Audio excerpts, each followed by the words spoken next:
கடந்து போக போறோம். கண்களை மூடி தேவ சமூகத்துல திருவிருந்த நாள் அறிவிடபடினாலே தேவ சமூகத்துல ஒரு நிமிஷம் தலைகளை தாழ்த்தி நினைச்சோம். அதிகமா நேசிக்கிறேன் பரிசுத்தமுள்ள பரலோக பிதாவே, திருக்குமாரனாக இயேசுவின் நாமத்தினாலே உங்களுடைய சமூகத்தில் நாங்கள் வருகிறோம். கர்த்தர் பெரியவராக இருந்து, நல்லவராக இருந்து, வல்லவராக இருந்து இந்த நாளில் எங்களோடு இடைப்படுவதையா ஜெபிக்கிறோம் ஐயா. இந்த திருவிருந்த நாட்களில் ஆண்டவரை நம்முடைய சத்தியம் எங்களை ஆண்டவரை அப்பா போதிக்கும்படியா நாங்கள் ஜெபிக்கிறோம். பரிசுத்த ஆவியானவர் இறங்கும் போது அவர் சகல சத்தியத்தோடு கண்டித்து உணர்த்துவர் என்று சொல்லப்பட்ட வசனத்தின் பிரகாரமாக கர்த்தர் எங்களோடு இடைபடும்படியா ஜெபிக்கிறோம்.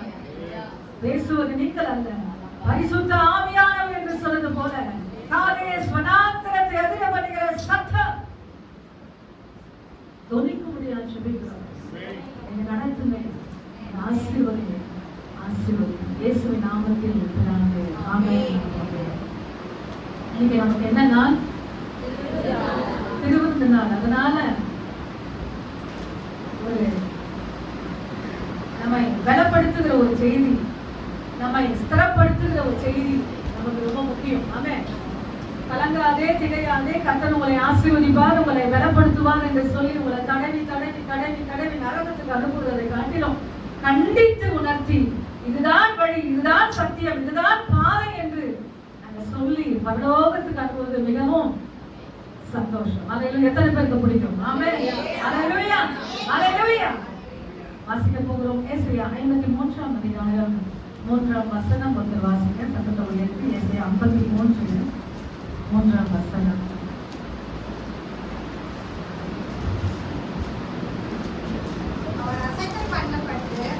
மனுஷரால் புறக்கணிக்கப்பட்டவரும் துக்கம் நிறைந்தவரும் பாடு அனுபவித்தவருமாய் இருந்தார்.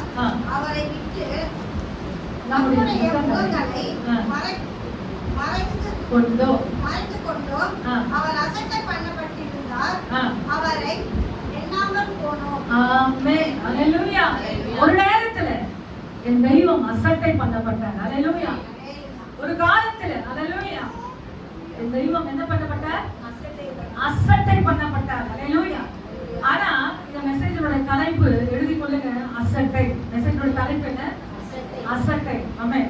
சிலுவைக்கு முன்பாக அங்க போறவங்களும் அங்க வரவங்களும் என்ன செஞ்சாங்க? யாராவது ஒருத்தர் சொல்ல முடியுமா? சிலுவைக்கு முன்பாக என் தெய்வம் தொங்கிக் கொண்டிருக்கிறார், ரத்த நாளவரையில ரத்தம் ஊற்றிக் கொண்டு இருக்கிறது. அந்த சிலுவை பக்கமாய் வருகிறவர்களும் போகிறவர்களும் ஒரு காரியத்தை செஞ்சாங்க. என்ன செஞ்சாங்க சொல்ல?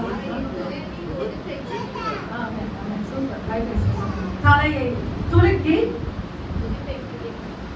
அந்த தலையை துலுக்கி மட்டும் வசனம். அல்லேலூயா. தலைகளை மத்திய சுவிசேஷத்தில் வந்து தலையை என்ன செய்யறாங்க? துலுக்கிறாங்க. அல்லேலூயா. அதனால அவர் என்ன பண்ணிட்டாரு? அசட்டை பண்ணப்பட்டு இருந்தாரு. இந்த அசட்டை பண்ணப்பட்ட தெய்வத்தை, இந்த உலகத்தினாலே புறக்கணிக்கப்பட்ட தெய்வத்தை எண்ணாமல் போனார்கள். அல்லேலூயா. எண்ணாமல். இந்த அசட்டை தொடர்ந்து வந்து கொண்டிருக்கிறது. இந்த அசட்டை என்ன செஞ்சிருக்கு? அது ஒரு தொத்து வியாதி மாதிரி. என்ன வியாதி மாதிரி? தொத்து வியாதி மாதிரி. ஆனா அந்த தொத்து வியாதி யாரும் தொடக்கூடாது? நம்ம தொடக்கூடாது. என்ன தொடக்கூடாது சொல்லலாம்? என்ன தொடக்கூடாது? ஆமே, கவனமா இருக்கும். ஆமே. இந்த தொத்து வியாதி யாரும் தொடக்கூடாது. என்ன என்ன? அல்லேலூயா. நிச்சயமா உங்களை நம்ம கரம் நீக்கி நாம் பேசும்போது நிச்சயமாக நாம் திருத்திக் கொள்வோம். அல்லேலூயா, அல்லேலூயா. இப்பொழுது வாசிக்க போகிறோம். என்னாகும் 11ஆம் அதிகாரம் 20ஆம் வசனம் வாசிப்போம். சத்தத்தை உயர்த்தி. யார் வேணாலும் வாசிக்கலாம், உங்களுக்கு நல்ல சான்ஸ் கொடுக்க போகிறது. 11 20ஆம் வசனம் வாசிங்க. பக்கம் வந்து 184வது பக்கம். என்னாகுமா 11:20.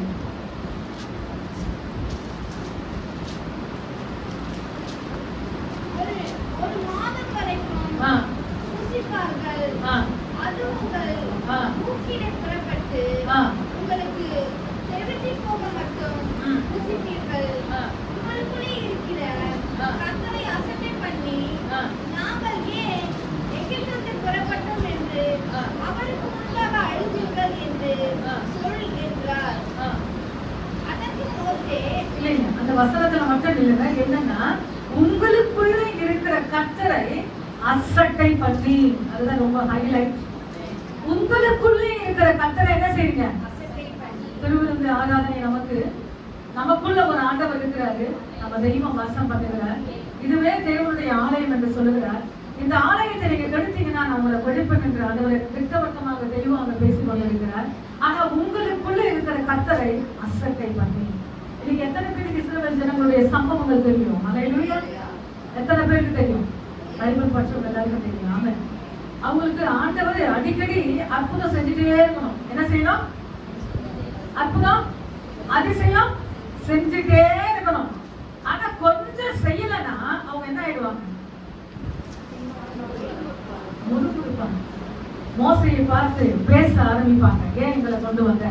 இன்னைக்கு அவங்க சொல்றாங்க, என்ன சொல்றாங்கன்னா, எகிப்திலிருந்து அசட்டை பண்ணி நாங்கள் ஏன் எகிப்திலிருந்து புறப்பட்டோம் என்று அவர்களுக்கு முன்பாக அழுதீர்களே. மோசையை பார்த்து அவ்வளவு வேதனை. தன் குடும்பத்தை விட்டு, தன் காரியங்களை விட்டு அந்த ஜனங்களோடு சம்பாஷிக்கிறார்.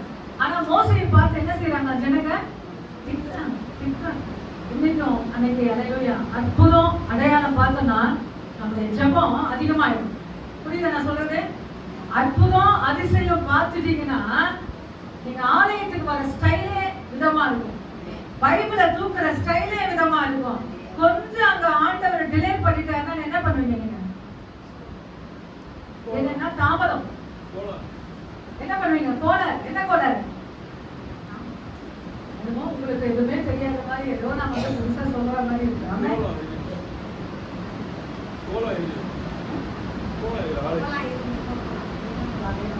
கொஞ்சம் வெயிட் பண்ணலாம்.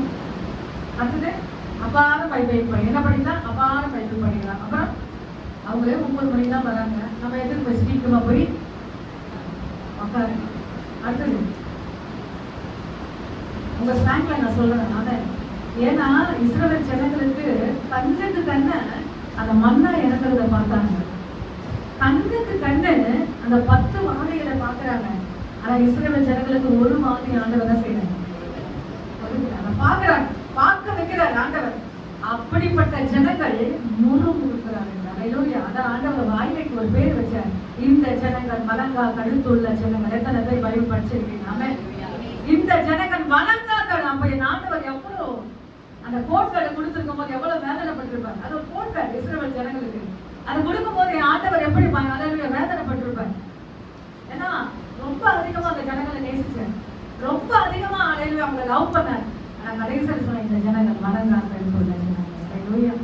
நிச்சயமா ஆண்டவருடைய மனசு என்ன செய்யக்கூடாதீங்க? துக்கப்படுத்தாதீங்க, நியாயப்படுத்தாதீங்க, திருத்திக் கொள்ளுங்க. இல்ல ஆண்டவர் இனிமேல் அப்படி இருக்க மாட்டேங்க. ஒரு நாள் பைபிள் படிக்கலாம் கூட நம்ம இறுதியை நிம்மதியா இருக்கக்கூடாது. ஒரு நாள் பைபிள் படிக்கல, ஒரு நாள் ஜெபம் பண்ணல.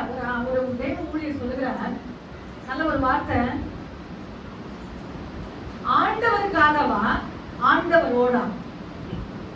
நான் சொல்றது நல்லா புரியுங்க, பிள்ளைகளை பார்க்காதீங்க.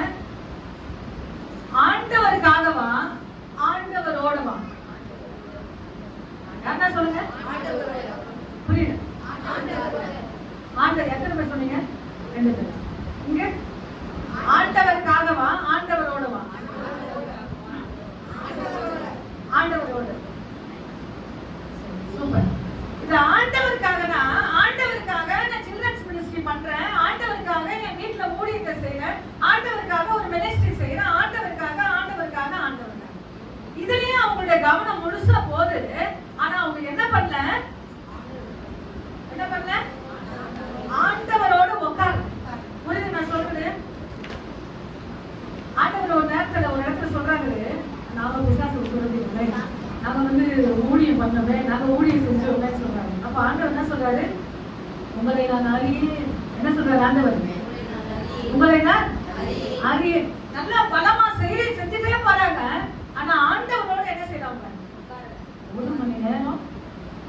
நல்லா கவனமா கேளுங்க. 1 மணி நேரம் உட்காந்து. எத்தனை மணி நேரம் ஒரு நாளுக்கு? நமக்கு 24 மணி நேரம். அந்த 24 மணி நேரத்துக்கு நான் 1 மணி நேரத்தை நான் உட்காந்து ஜெபம் பண்ணி பைபிள் படிக்கிறேன் சொல்றவங்க கையை தூக்கு. ஆண்டவர் உங்களை பாக்குறாரு, யாரும் போய் சொல்லக்கூடாது. நான் 1 மணி நேரம் உட்காந்து பைபிள் படிச்சு ஆண்டவர்கிட்ட பேசிட்டு தான் நான் வேலைக்கு போறேன், பேசிட்டு தான் நான் சாப்பிடுறேன் சொல்றவங்க மட்டும் கை தூக்குறேன். அதான் நான் சொன்னேன், ஆண்டவருக்காகவா ஆண்டவரோட. ஆண்டவருக்காக இல்லைங்க இது, ஆண்டவரோட. இதுதான் ஹைலைட். ஆண்டவருக்காக இதை செஞ்சேன், இந்த ஊழியத்தை பண்ணேன், இங்க போனேன், இங்க வந்தேன், இதை துரத்துனேன், இதை செஞ்சேன், இப்படிலாம் சொல்றதை காட்டிலும் என் ஆண்டவரோடு 1 மணி நேரம் நம்ம உட்கார்ந்தோம். நிச்சயமா கிருபை கேளுங்க. திரும்ப அந்த நிஜமாக்காக கிருபை கொடுப்பேன். ஒரு நாள் பைபிள் படிக்கலாம், அவங்க இருதயம் ஆட ஆரம்பிக்கணும். ஒரு நாள் ஆண்டவரோட நீங்க உட்காரணும்னா உங்க இருதயம் என்ன செய்யணும்? குத்தணும், உந்தி தள்ளணும், பேசணும். இப்படி போறிய உன் பிள்ளைகளுக்காக இதை செய்ய, வீட்டுக்காரருக்காக செய்ய, ஆண்டவருக்காக நேரத்தை ஒதுக்கிறீங்க. நிச்சயமா ரொம்ப துக்கங்க. பரிசுத்த ஆவியை துக்கப்படுத்தாதீர்கள். வசனம் சொல்லுகிறது எந்த பரிசுத்த ஆவியை துக்கப்படுத்தாதீர்கள். அல்லேலூயா. இரண்டாவது வாசிப்போம். என்னாகும் 15:31 வாசிங்க. என்னாகும் 15:31.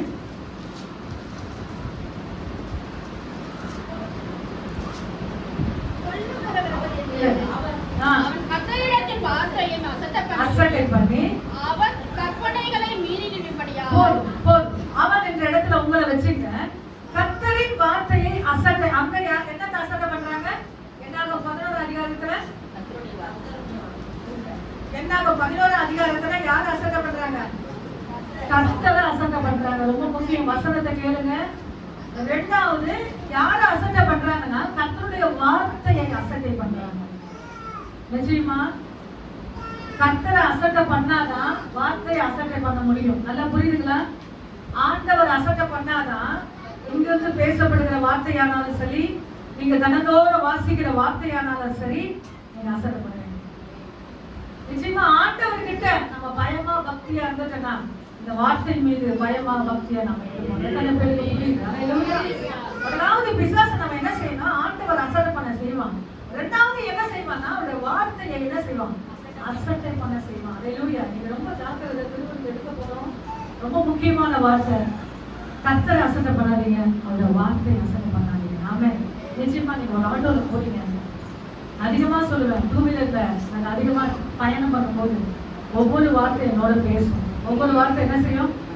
என்னோட பேசும். முத்து மாதிரி பேசும். அல்லேலூயா. நான் அதை அப்படியே அறிக்கை செஞ்சுட்டு ஆமென் ஆண்டவரே, ஆமென் ஆமென் ஆமென் ஆமென் சொல்றவங்களுக்காக அது படிக்கும். ஏதோ 4 பேர் மாதிரி உலகத்தார் மாதிரி இருந்தீங்கன்னா அது உங்களுக்கு படிக்க. தேவ சமூகத்துல ஒரு வார்த்தை உங்களோட ஒரு ஸ்டேட்டஸ்ல பேசுமானா, நேற்று சொன்ன உடனே அந்த பசங்க கிட்ட நேற்று தினத்துல சொல்லிட்டேன், நான் ஏதோ வசனம் எல்லாம் வைக்கிறேன், வார்த்தையெல்லாம் வைக்கிறேன். ஆனா இன்னைக்கு என்ன வைக்க போறேன்? நானு என்ன வைக்க போறேன்? ஸ்டேட்டஸ் தான். அதான் சொல்லிட்டேன். எதை வைக்க போறேன்? என் பசங்க சொல்ற வசனத்தை இன்னைக்கு வைக்க போறேன்னு சொன்னேன். அல்லேலூயா. ஏதோ வைக்கிறேங்க. நம்ம சபையை வைக்கணும், நம்ம ஊழியத்தை வைக்கணும். அதுதான் பிரைஸ் எல்லாம். அல்லேலூயா. அதுதான் நான் வைக்க போறேன். வீட்டுல போன உடனே முதல் வேலை என்ன செய்யுது? வசனுடைய வசனத்தை வைக்க போறேன். அல்லேலூயா. சிறு பிள்ளைகள் என்னிடத்தில் வருகிறதற்கு யாரும் தடை பண்ணாதீங்க. தடை பண்ணிட்டீங்கன்னா கஷ்டம் உங்களுக்கு. பசங்க ரொம்ப அஃபெக்ஷனா ரொம்ப வாஞ்சியா போட்டாங்கன்னா அவங்க ஸ்டைலுக்கு நீங்க என்ன செய்யணும்? விட்டணும். அப்படி அவங்க டிலே ஆயிட்டாங்கன்னா அந்த இடத்துல நீங்க என்ன செய்யணும்? புஷ் பண்ணி அவங்களுக்கு தள்ளணும். ஆமென். அல்லேலூயா. அல்லேலூயா. 3வது வாசிக்க போகிறோம். உபாகம் 35:15 வாசிங்க. உபாகம் யார் வேணாலும் வாசிக்கலாம், சீக்கிரம் வாசிக்க. உபாகம் 35:15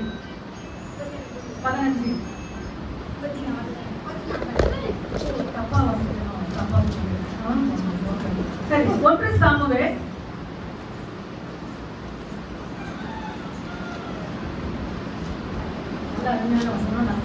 1 சாமுவேல் 2ஆம் அதிகாரம் 30ஆம் வசனம் வாசிங்க. 1 சாமுவேல் 2:30. ஆகையால் இஸ்ரவேலின் தேவனாகிய கர்த்தாவே, ஆமென். சொல்லுகிறவாறு உன் வீட்டாரும் உன் பிதாவின் வீட்டாரும் என் சந்ததியில் நடந்து கொள்வார்கள் என்று நான் நிச்சயமாய் சொல்லி இருந்த ஆண்டவர் சொல்லிட்டார். அந்த இடத்துல இனி அது எனக்கு கனமாய் இருப்பதாக, என்னை கனம் பண்ணுகிறவர்களை நான் பண்ணுவேன், என்னை அசட்டை பண்ணுகிறவர்களை கனஈனப்படுவேன் என்று கர்த்தர் சொல்கிறார். ஆமென். அல்லேலூயா. இப்போ நான் சொல்றேன், ஹைலைட்டான வசனம் சொல்றேன். நிறைய 32ஆம் அதிகாரம்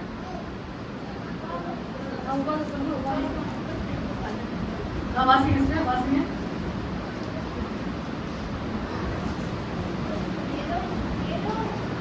யெஷூரன், யெஷூரன்.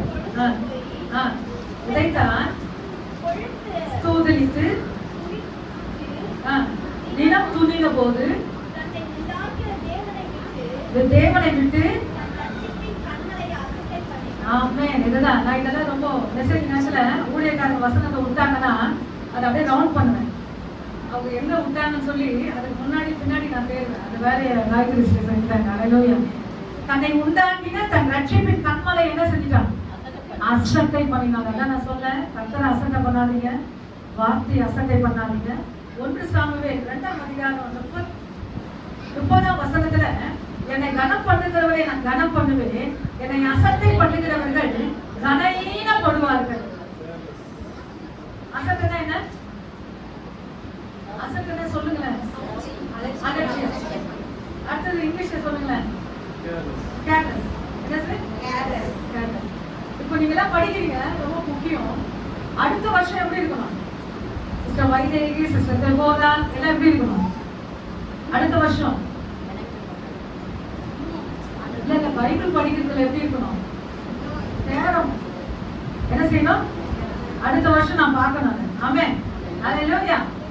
இந்த நேரத்துல பைபிள் படிக்கிறதுல போட்டி இருக்கணும். என்ன இருக்கக்கூடாது? போராம இருக்கக்கூடாது. என்ன இருக்கணும்? போட்டி இருக்கணும். ஹல்லேலூயா. நிச்சயமா நீங்க வீட்ல நல்ல ஒரு எக்ஸசைஸ் மாதிரி பண்ணுங்க. பைபிள் படிக்கும் போது சத்தமா வாய் விட்டு படிங்க. ஸ்பெல்லிங் மிஸ்டேக்கே இல்ல. ஹல்லேலூயா. இவங்களுடைய காரியெல்லாம் சொன்னா எனக்கு லைவ்ல போதெல்லாம் நான் சொல்றேன். அவங்களுடைய காரியெல்லாம் விசேஷமானது, அவங்களுடைய படிப்புலாம் விசேஷமானது. ஆனா அவங்க வாயை திறந்து நல்லா சத்தமா படிக்க ஆரம்பிச்சுட்டாங்கன்னா பட்டம் பெற்றவங்க கூட என்ன ஆகணும்? தோத்து போயிடுவாங்க. ஆமென். சூப்பர். அந்த வார்த்தை நான் தேட தோத்து போயிடுவாங்க. ஆமென். நீங்க நல்ல வாயை திறந்து நல்லா எக்ஸசைஸ் பண்ணுங்க. தினந்தோறும் நல்ல 5 அதிகாரம் இல்ல 2 அதிகாரம் சத்தத்தை உயர்த்தி வாசித்து பாருங்க. ஹல்லேலூயா. உங்களை வெல்ல முடியாது. ஹல்லேலூயா. உங்க இருக்கலாம் வர முடியாது இயேசுவின் நாமத்தினால. ஏன்னா நேரத்தை அதிகமா கொடுக்குறீங்க. கர்த்தர் நல்ல சபையில ஆண்டவர் உங்களை எடுத்து பயன்படுத்துவார். ஆமென். அடுத்ததாக வாசிக்க போகிறோம் 2 நாளாகமம் 36:14. கொஞ்சம் சீக்கிரம் வாசிக்க, நம்ம திருவிருந்து இருக்கு. 2 நாளாகமம் 36:14.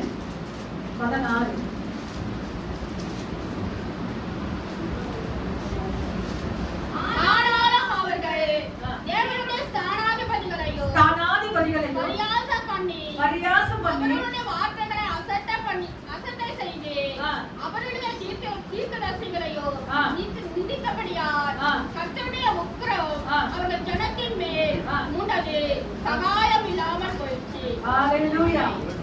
இந்த இடத்துல நான் நிற்க விரும்புறேன். 2 நாளாகமம் 36:16 எடுத்துக்கொள்ளுங்க. பக்கம் 588. ஆனாலும் அவர்கள் தேவனுடைய ஸ்தானாதிபதிகளை பரியாசம் பண்ணி அவருடைய வார்த்தைகளை அசட்டை செய்து அவருடைய தீர்க்கதரிசிகளை நிந்தித்தபடியினால் கர்த்தருடைய உக்கிரம் அவருடைய ஜனத்தின் மேல் மூண்டது. யாருடைய ஜனத்தின் மேல்? அவருடைய ஜனம் யாருங்க? நாம தான். நாங்க. அவருடைய ஜனத்தின் மேல் மூண்டது, சகாயம் இல்லாமல் போயிற்று. சிலுவையிலே தொட்ட அந்த அசட்டை, சிலுவையிலே ஆரம்பம் பண்ணின அசட்டை எங்க தொடருது பாத்தீங்களா? நல்லா புரியுதுங்களா? கல்வாரி சிலுவையில ஸ்டார்ட் பண்ண ஆரம்பம் பண்ணப்பட்ட அந்த அசட்டை உள்ள அப்படியே கொஞ்சம் கொஞ்சமா வருது. ஹல்லேலூயா. இதுதான் வரக்கூடாது சொல்றேன். ஹல்லேலூயா. அது எனக்குள்ள இயேசுவின் நாமத்தினாலே வரக்கூடாது. அங்க வசனம் சொல்லுகிறது 36:16 அவருடைய ஸ்தானாதிபதினா யாருடைய ஸ்தானாதிபதி சொல்லுங்க? அந்த ஸ்தானாதிபதி யாரு? அவருடைய ஸ்தானாதிபதிகள் கர்த்தருடைய ஊழியக்காரர்கள். அவர்களை பரியாசம் பண்ணி அந்த வார்த்தைகளை அசட்டை செய்து அந்த தீர்க்கதரிசிகள் நிந்தித்தபடியா. ரொம்ப முக்கியம். அதான் தாவீது சொல்லுவார் ஒரு இடத்துல, சவுலை கொல்றதுக்கு ரொம்ப பக்கத்துல இருப்பாரு, பக்கத்துல தூங்கி இருப்பாரு. ஆனா தாவீது அங்க பக்கத்துல ஒருத்தர் சொன்னா எவ்வளவு உன்னை ஓட ஓட தரத்துறான், உன்னை அப்படியே சாவடிச்சுன்னு சொல்லும் போது அவர் சொன்ன ஒரு வார்த்தை என்னன்னா, நான் அவரை பார்க்கல, அவர் மேல இருக்கிற அபிஷேகத்துக்கு நான் மரியாதை கொடுக்குறேன். அவரை பார்க்கல, அவர் மேல இருக்கிற அந்த அபிஷேகத்துக்கு நான் கணத்தை கொடுக்குறேன். அதான் என்னை கணம் பண்ணுகிறவனை நான் கணம் பண்ணுவேன், என்னை அசட்டை பண்ணுகிறவனை நான் ரொம்ப அசால்ட்டா இருக்காதீங்க. கர்த்தருடைய வார்த்தையில ரொம்ப அசால்ட், எல்லாத்திலும் அசால்ட்டா இருங்க. வேலை மேல மற்ற காரியம் எல்லாத்தையும், ஆனா கர்த்தருடைய காரியத்துல மட்டும் அல்லேலூயா ரொம்ப கவனமா இருங்க, ரொம்ப விழிப்பா இருங்க. கர்த்தர் உங்களை ஆசீர்வதிப்பார். அல்லேலூயா. அடுத்ததாக சங்கீதம் 107 10ஆம் வசனம் வாசிங்க. சங்கீதம் 107 10.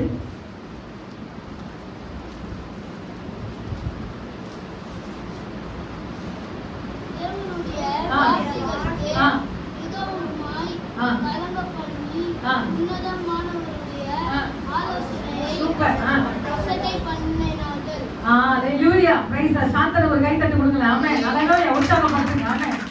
தேவனுடைய வார்த்தைகளுக்கு விரோதமாய் கலகம் பண்ணி உன்னதமானவருடைய ஆலோசனை என்ன செஞ்சாங்களா? பதில் வரணும். ஃபர்ஸ்ட் யார் அசட்டை பண்ணாங்க? தேவனை அசட்டை பண்ணாங்க. இரண்டாவது யார் அசட்டை பண்றாங்க? அவருடைய வார்த்தை. மூன்றாவது யார் அசட்டை பண்றாங்க? கர்த்தருடைய ஊழியக்காரர்கள். நான்காவது யார் அசட்டை பண்றாங்க? உன்னதமானவருடைய ஆலோசனைகள். உன்னதமானவர்கள் யாருங்க? உன்னதமான பரலோகத்தில் இருக்கிற தேவகுமாரனுடைய ஆலோசனை செய்றாங்க. அசட்டை பண்ணாங்க. கர்த்தர் ஊழியர்களை கொண்டு ஆலோசனை கொடுப்பாரா? நிச்சயமா உன்னால செய்ய முடியல கூட பரவாயில்ல, ஆனா அசட்டியா என்ன செய்யக்கூடாதுங்க. இந்த இடத்துல வசனம் சொல்றது மறுபடியும் பெரியவங்க யாராவது ஒரு சத்தத்தை உயர்த்தி வாசிங்க. வார்த்தைகளுக்கு விரோதமாய் கலகம் பண்ணி உன்னதமானவருடைய ஆலோசனையை அசட்டை பண்ணினார்கள். ஆமென். அல்லேலூயா. உன்னதமானவருடைய ஆலோசனையை அசட்டை பண்ணினார்கள். அல்லேலூயா. ரொம்ப முக்கியங்க. அந்த வார்த்தை என்னன்னா உன்னதமானவர் ரொம்ப முக்கியம். உன்னதமானவருடைய ஆலோசனை அசட்டை பண்ணினார். அடுத்தது வாசிங்க. நீதிமொழி 1:30 வாசிங்க. இது ஒரு கொஞ்சம் காரசாரமா இருக்கும். நீதிமொழி 1:30 வாசிக்கும் போது அது ரீச் ஆகும். அல்லேலூயா. அந்த அளவுக்கு வசனம் விரும்பி ஏன் கடித்து கொள்ளாத எல்லாம் அடிச்சை பண்ணினார்கள். ஆமென். யாரும் என் ஆலோசனையை அவர்கள் விரும்பவில்லை, என் கடிந்து கொள்ளுதலை எல்லாம் அசட்டை பண்ணினார்கள். இந்த சைடுல யாரும் ஒருத்தர் வாசிங்க. என் ஆலோசனைகளை அவர்கள் விரும்பவில்லை, என் கடிந்து கொள்ளுதலை எல்லாம் அசட்டை பண்ணினார்கள். ஆமென். தேவ ஆலோசனை தான் சங்கீதத்துல சொல்றார், உன்னதமானவருடைய ஆலோசனை. இந்த இடத்துல ஆண்டவரே சொல்கிறார், என் ஆலோசனை அசட்டை பண்ணி என் கடிந்து கொள்ளுதலை அசட்டை பண்ணினார். அப்போ கர்த்தர் ஒரு வார்த்தை நமக்கு சொல்றாருன்னா ரொம்ப கவனமா கேட்கணும். நீங்க காலையில எழுந்து ஒரு அதிகாரம் வாசிக்கிறீங்கன்னா அந்த அதிகாரத்துல ஒரு வார்த்தை இருக்கும், அதை நீங்க செய்ய மாட்டீங்க. ஒரு வார்த்தை இதை செய்யன்னு சொல்லியிருப்பார் ஆண்டவர், அதை நீங்க என்ன செய்ய மாட்டீங்க உங்க வாழ்க்கையில. ஆனா அந்த இடத்துல ஒரு சேலா போட்டு நின்று அதை செய்ய கற்றுக்கொள்ளுங்க. கர்த்தர் நிச்சயமா உங்களை ஆசீர்வதிப்பார். அல்லேலூயா. அவருடைய ஆலோசனையும் அவருடைய கடிந்து கொள்ளுங்க. என்ன சொல்லுங்க?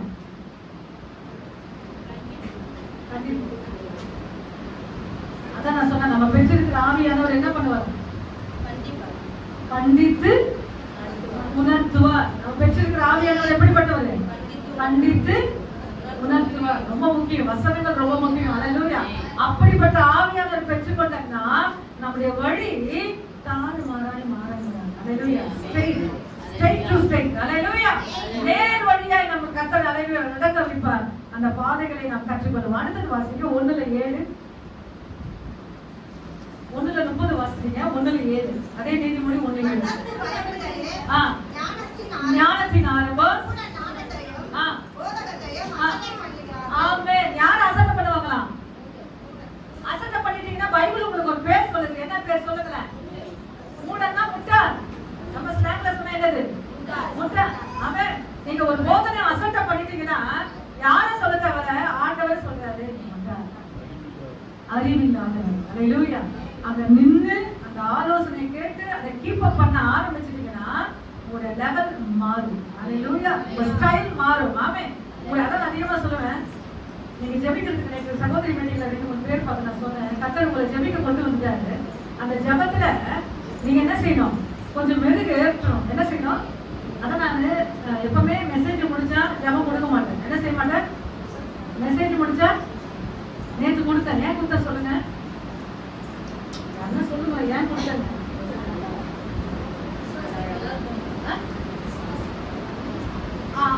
கேட்ட வசனம் உங்களுக்குள்ள எப்படி போய் உட்கார்ந்துச்சு? அந்த கேட்ட வார்த்தை எப்படி உங்களை போய் ரீச் ஆச்சு, எப்படி தொட்டுச்சு, அந்த வார்த்தை நான் என்ன செய்யணும், கவனிக்கணும். இனிமே நான் என்ன செய்வேன், ஜபத்தை கொடுப்பேன். அல்லேலூயா.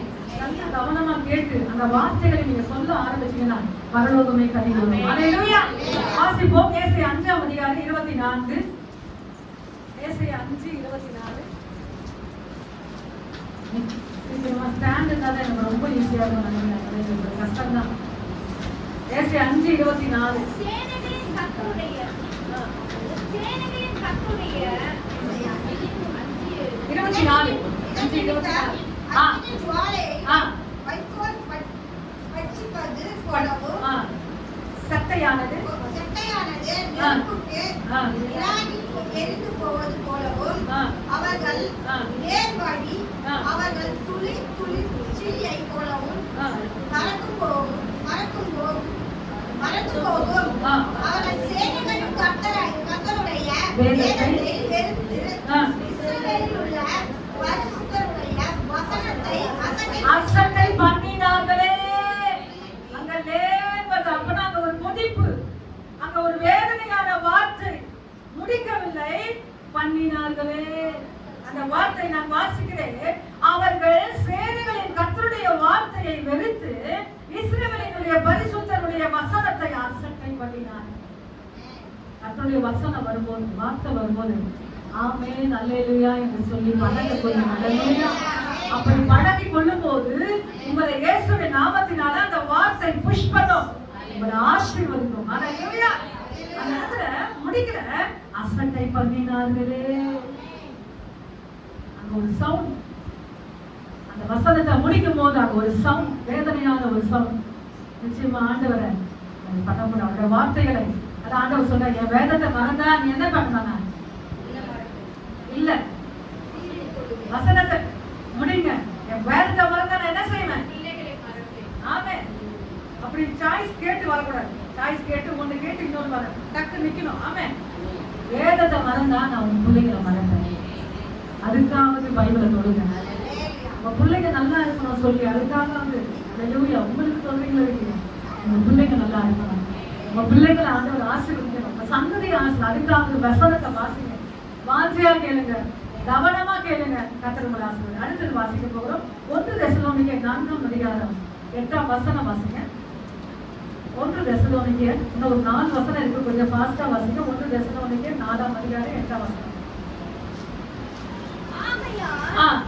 அசட்டை பண்ணுகிறவன் மனுஷரை அல்ல, தமது பரிசுத்த ஆவியை நமக்கு தந்தரின தேவனையே அசட்டை பண்ணுகிறான். புரியுதுங்களா?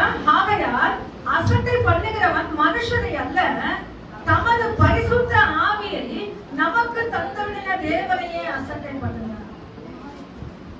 மனுஷன் அசட்டை பண்ணிட்டீங்கன்னா சாரி கேட்டுடலாம், ஒப்புரு வாங்கிடலாம். ஆண்டவரை பரிசுத்த ஆவியானவரை அசட்டை பண்ணிட்டீங்கன்னா கொஞ்சம் கஷ்டம். அவருடைய மனசை திருப்திப்படுத்தவோ சாந்தப்படுத்தவோ கொஞ்சம் கஷ்டம். அதனால என்ன செய்வீங்க, நீங்க அசட்டை பண்ணாதீங்க. அவர் சொல்லுகிறார், அசட்டை பண்ணுகிறவன் மனுஷரை அல்ல, தமது பரிசுத்த ஆவியை நமக்கு தந்தருளின தேவனையே அவன் அசட்டை பண்ணுகிறான். ரொம்ப பயம் வந்துச்சுன்னா அதுல ஒரு தொத்திகள் வருமா, என்ன வரும் சொல்லுங்க. ஆண்டவர் மேல ஒரு பயம் உங்களுக்கு வந்துச்சுன்னா அது கூடவே ஒண்ணு வரும், என்ன சொல்லுங்க.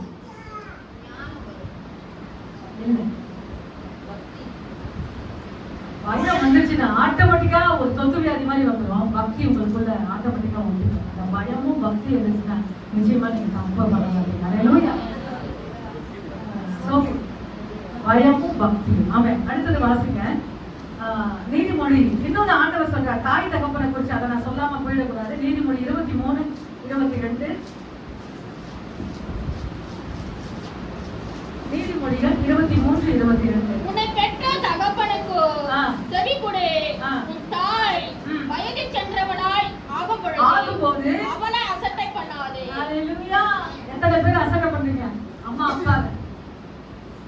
வேலையே இல்லைம்மா, சொன்னதே சொல்லுவோம்மா, இதே பாட்டுதாமா உனக்கு. உன் தாய வயது சென்றவள் ஆகும்போது என்ன செய்யக்கூடாதாம், வயசு மென்ஷன் பண்றாங்க. சாதாரணமா சொல்றேன், நீங்க தாய் தகப்பனை கனம் பண்ணீங்கன்னா உங்க ஆயுசு ஆண்டவர் ஆசீர்வதிக்கிறார். வசனம் எடுக்கல நாங்க, ஆனா வசனம் இருக்கு. உன் தாய் தகப்பனை நீ கனம் பண்ணினா உன் ஆயுசு தீர்க்க ஆயுசா மாத்துறாரு. அலையில நிறைய பேருக்கு தெரியல, ரகசியம் புரியல. ஒருத்தர் ரொம்ப முடியாம, தாயோ தகப்பனோ முடியாம ஆயிட்டாங்கன்னா அந்த நேரத்துல அவங்களை துக்கப்படுத்தாதீங்க, அவங்களை கஷ்டப்படுத்தாதீங்க. அது அடுத்தது பாத்தீங்கன்னா அவங்களை அசட்டை பண்ணாதீங்க. தாய் ரொம்ப முக்கியம், நம்ம கொடுக்கப்பட்ட தகப்பன் ரொம்ப முக்கியம். அவங்க 2 பேரும் வயது ஆகும் போது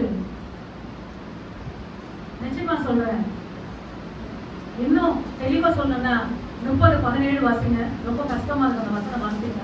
நீதிமொழி 30:17 வாசிங்க. தகப்பனை பரியாசம் பண்ணி அசட்டை பண்ணுகிற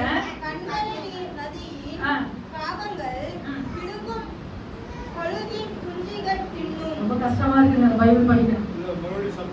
சத்தமான வாசனை. அசட்டை பண்ணுகிற பிடுக்கும் தின்னும், பிடுக்கும் தின்னும், அப்படியே கொத்திட்டு போயிடுமா. தகப்பனையும் தாயையும் ரொம்ப அசட்டை பண்ணாதீங்க. அவங்களுக்கு கொடுக்க வேண்டிய கனத்தை கொடுங்க. உங்களால உதவி செய்ய முடியல கூட பரவாயில்ல, ஒரு ஆறுதல் படுத்துங்க. என்ன பண்ணுங்க? ஆறுதல் படுத்துங்க. நிச்சயமா இங்க வந்திருக்கிற ஒவ்வொருவரும் தாய் தகப்பன் இருந்தா நிச்சயமா அவங்களை அசால்ட்டா நினைக்காதீங்க. அவங்களை கனப்படுத்த கற்றுக்கொள்ளுங்க. ஏன்னா பைபிளை சுமக்கிறீங்க. என்ன சுமக்கிறீங்க? பைபிளை சுமக்கிறீங்க. நிச்சயமா உங்களுடைய சாட்சி ரொம்ப முக்கியம். அல்லேலூயா. அடுத்தது வாசிக்க போகிறோம். லூக்கா 10ஆம் அதிகாரம் 16ஆம் வசனம். லூக்கா 10:14.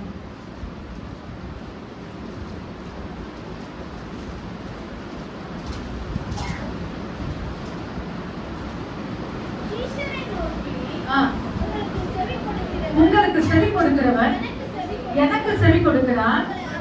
உங்களை அசட்டை பண்ணுகிறவன் என்னை அசட்டை பண்ணுகிறான்.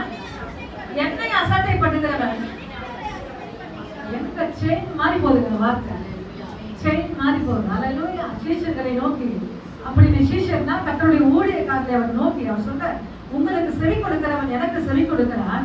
உங்களை அசட்டை பண்ணுகிறவன் என்னை அசட்டை பண்ணுகிறான். என்னை அசட்டை பண்ணுகிறவன் என்னை அனுப்பின பிதாவை அனுப்பினவன் தான் யாருன்னா பிதா. அங்க திரியேகம் சொல்லப்படுகிறது. அல்லேலூயா. நிச்சயமா கர்த்தருடைய ஊழியர்கள் கொஞ்சம் நின்று ஒரு இடத்துல உங்களுக்கு ஆலோசனை இல்லைன்னா ஒரு கடிஞ்சிக்கிற மாதிரி பேசினா திட்டிட்டா என்ன செய்ய மாட்டாங்க? சபைக்கு வர மாட்டாங்க. என்ன பண்ண மாட்டாங்க? ரொம்ப முக்கியம். ஏன்னா உங்களை சீர்படுத்தி ஸ்திரப்படுத்தி அந்த பரலோக ராஜ்யத்துக்கு நிச்சயமா சீரா எப்ப வேணும். அல்லேலூயா. கொஞ்சம் நம்ம திட்டோம்னா என்ன பண்ண மாட்டோம்? ஆலயத்துக்கு பைபிள் படிக்க மாட்டோம், கோச்சிங் நிற்போம். அந்த சிறு பிள்ளைகளுடைய காரியத்தை நம்ம என்ன செய்யக்கூடாது? காட்டக்கூடாது. அது கடிஞ்சுக்கிறாங்கன்னா உங்களை ஆண்டவர் என்ன செய்யறார்? உருவாக்குகிறார், உங்களை வடிவமைக்கிறார். உங்களை வடிவமைச்சு சீரமைச்சு உங்களை ஒரு ஸ்தானாதிபதிகளாய் கர்த்தர் மாற்றுகிறார். அல்லேலூயா. அல்லேலூயா. உருவாக்குகிறார். அதுதான் உங்களை உருவாக்கி நடத்துகிறார். நடக்குது. வாசிங்க. 1 தீமோத்தேயு உங்களை பார்த்து ஆண்டவர் சொல்றாரு. 1 தீமோத்தேயு பவுல் சொல்றாரு. 4ஆம் அதிகாரம் 12ஆம் வசனம் வாசிங்க. இப்போ ஊழியக்காரரை பத்தி நம்ம பார்த்துட்டோம். 1 தீமோத்தேயு 4ஆம் அதிகாரம் 12. கொஞ்சம் ஃபாஸ்டா வாசிங்க. அப்போஸ்தலன் பவுல் சொல்கிறார், இல்ல 1 தீமோத்தேயு 4ஆம் அதிகாரம் 12 உன் இளமையை குறித்து அசட்டை பண்ணாதபடிக்கு வார்த்தையிலும் நடக்கையிலும் அன்பிலும் ஆவியிலும் விசுவாசத்திலும் கற்பிலும் விசுவாசிகளுக்கு எக்ஸாம்பிளா இரு. உன் வார்த்தை, உன் பேச்சு, உன் நடக்க, உன் அன்பு ஒரு வாரம் வரலனாக்கா பக்கத்துல இருக்கவங்க என்ன கேட்கணும்? ஏன் வரல? அந்த சூழ்நிலைக்காக அவங்களுக்காக நீங்க ஜெபம் பண்ணீங்கன்னா நிச்சயமா உங்களை பார்த்து அவங்க சொல்லுவாங்க, என் வீட்டுல கூட என்ன செய்யல, விசாரிக்கிறேன், போன் பண்ணி கூட கேட்கல. அதான் நான் அதிகமா சொல்லுவேன், உற்றார் உறவினர்களை காட்டிலும் சபையை ரொம்ப நேசிச்சீங்கன்னா சபை உங்களுக்கு பக்க பலமா இருக்கும். சபை எல்லா காரியத்திலும் வந்து உங்களுக்கு நிற்கும். அல்லேலூயா. அவங்க நிக்கிறாங்களோ இல்லையோ சபை நிற்கும். அதனால விசுவாசிகள் சபையில ஐக்கியமா இருக்கு. ஒருத்தர் வந்தா உங்களை கேளுங்க, அவருடைய குறையை கேட்டு மற்றவங்கிட்ட சொல்லாதீங்க, ஆண்டவர்கிட்ட தெரியப்படுத்துங்க. கர்த்தர் உங்களை ஆசீர்வதிப்பார். ஹல்லேலூயா. கடைசியாக வாசிக்க போகிற 2 கொரிந்தியர் 11ஆம் அதிகாரம் 22 வாசிங்க. 2 கொரிந்தியர் 11. திருவிருந்து குறிச்ச ஒரு வார்த்தை. 2 கொரிந்தியர் 11 வாசிங்க. 11:22. நானும்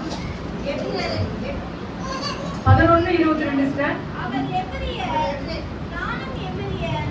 அவர் இஸ்ரவேலர், நானும் இஸ்ரவேலர். அவர்கள் ஆபிரகாமின் சந்ததி, நானும் ஆபிரகாமின் சந்ததி. இந்த 11:22 சரி. 1 கொரிந்தியர் 11:22 வாசிங்க. 1 கொரிந்தியர் 11:22.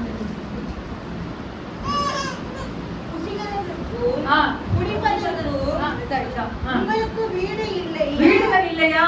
தேவனுடைய சபையை அசட்டை பண்ணி, தேவனுடைய சபை போதும். தேவனுடைய சபையை அசட்டை பண்ணி 21 தெளிவாக சொல்லப்படுகிறது, இப்படி செய்கிறது கர்த்தருடைய ராபோஜனம் அல்லவே. நல்லா கவனமா கேளுங்க. கொரிந்து சபையில சில ஒழுங்கினமான காரியங்கள் நடக்கிறது. அங்க அப்போஸ்தலனாகிய பவுல் சொல்லுகிறார். 17ஆம் வசனம் வாசிங்க யாராவது ஒருத்தர்.